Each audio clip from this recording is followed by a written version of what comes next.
বন্ধুর কাজ কি? আসলে বন্ধু কাকে বলে? আসল বন্ধু সে যে আপনার দুঃখের সাথী হয়, সুখের দিনে যে আপনার পাশে আছে, দুঃখের সময় যে নাই, তাকে কি আসলে বন্ধু বলা যায়?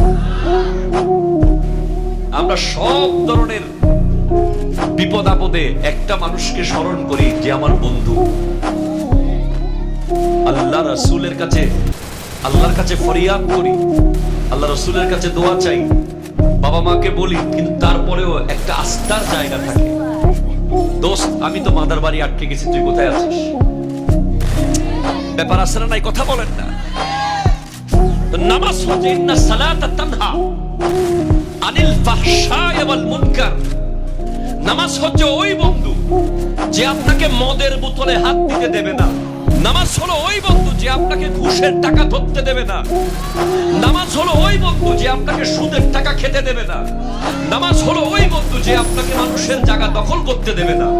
নামাজ হলো ওই বন্ধু যে আপনাকে বাবা মার সাথে বেয়াদবি করতে দেবে না। নামাজ হলো ওই বন্ধু যে আপনাকে বিনয়ী বানাবে, নম্র বানাবে, ভদ্র বানাবে, সভ্য বানাবে।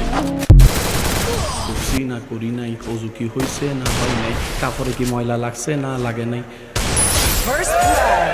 আপনাকে আমার পক্ষ থেকে ধন্যবাদ, কারণ আপনার ভিতরে এখনো ঈমানের আলো আছে, তাই শয়তানে জ্বালাচ্ছে। যে ঘরে আলো নাই সেই ঘরে শয়তান। আপনাদের যদি এরকম হয় বুঝবেন এখন আপনারা রাইট ওয়েতে আছেন, কারণ শয়তান চায় না কেউ আল্লাহ প্রিয় হোক।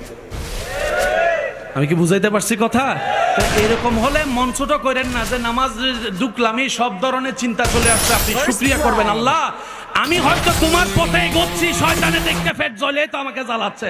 কথা বলেন ঠিক কিনা? এবার আসেন।